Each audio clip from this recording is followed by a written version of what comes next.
Hello, my name is Whitney Utley, and my major project is fake news at the foundational level, and it is geared towards first grade, and the subject is language arts, and the unit focal question is, why would someone choose to be dishonest? Some of the standards include speaking and listening, asking and answering questions about key details in a text read aloud, and reading includes asking and answering questions about key details in a text, and retelling stories, including key details, and demonstrating an understanding of the central message or lesson, and writing, which is students participating in a shared writing project. The unit instructional objectives are students will be able to demonstrate an understanding that not everything people say or do is true through interactive online read-alouds and by collaborating with a partner and contributing to a shared writing project about a fake news story similar to The Boy Who Cried Wolf. The purpose of this unit is to instill an understanding in students that not everything they hear or see is real or true. This is the S16 Critical Thinking Strategy from the 35 Critical Thinking Strategies Handbook. And more specifically, our children begin to discover when it makes sense to believe what they hear. Students' background knowledge for this unit has been built in our previous Folktales unit, which included stories such as the two versions of The Little Red Hen and Goldilocks and the Three Bears written by Jan Brett. Therefore, we will further explore folktales and listen to read-alouds of the stories The Boy Who Cried Wolf and The Boy Who Cried Bigfoot by Scott Magoon, and we will compare the two stories, which is another critical thinking strategy, S29.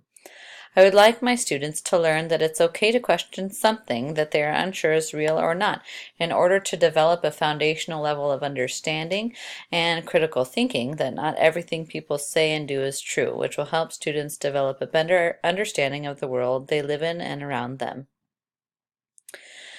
So the first activity type is going to be the lesson hook, and the lesson and unit will be introduced via whole group explanation and group discussion about vocabulary words dishonest and trustworthiness. It is from the K through 6 Literacy LAT from the Table 1 for the pre-reading activity types, and it is to build and pique their interest in the unit. So I'll help them clarify and analyze the meaning of the words dishonest and trustworthy by showing them visual cards and by having a whole group discussion about what's happening on that card, which is two students taking a test together and then one student is looking over his shoulder at the answers on the other person's test. The teacher will ask guided questions about what's happening in the picture, and a whole group discussion about dishonest and being untrustworthy will take place. Then, the Bigfoot character from the book The Boy Who Cried Bigfoot by Scott Magoon will be shown to students, and it will be explained that some people from our state of Washington, which is where we live, thought they saw a big creature like this one. Then people started to call it Bigfoot or Sasquatch.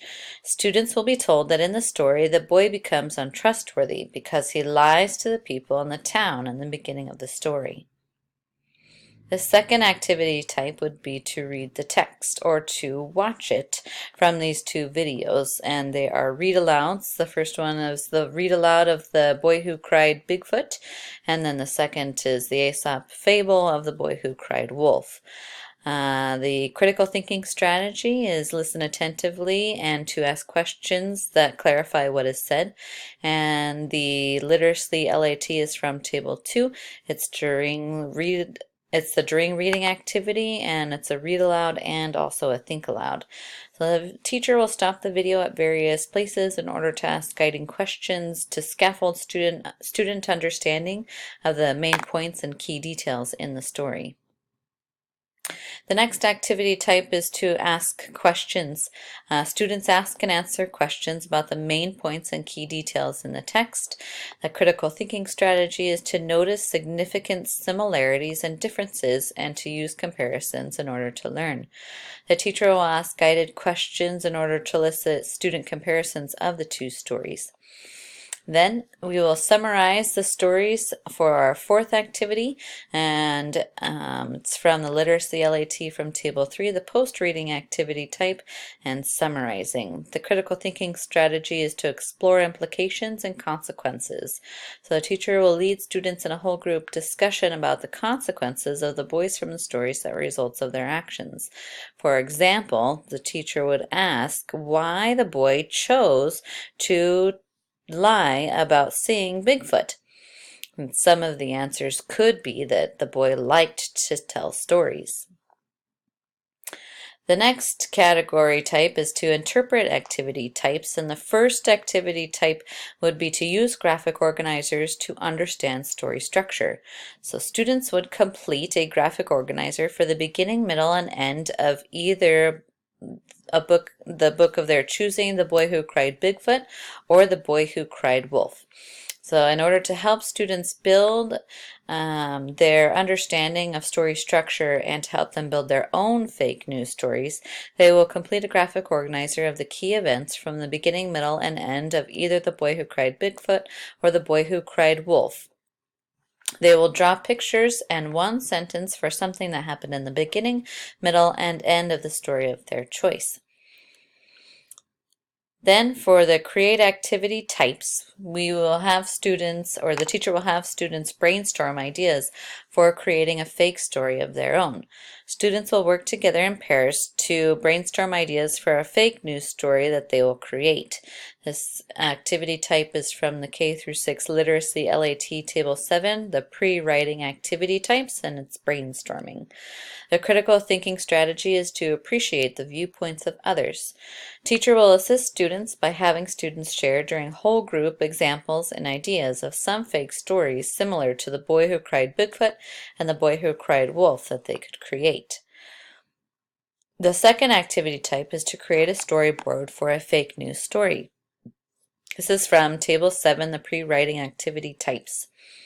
They'll use a storyboarding and a graphic organizer.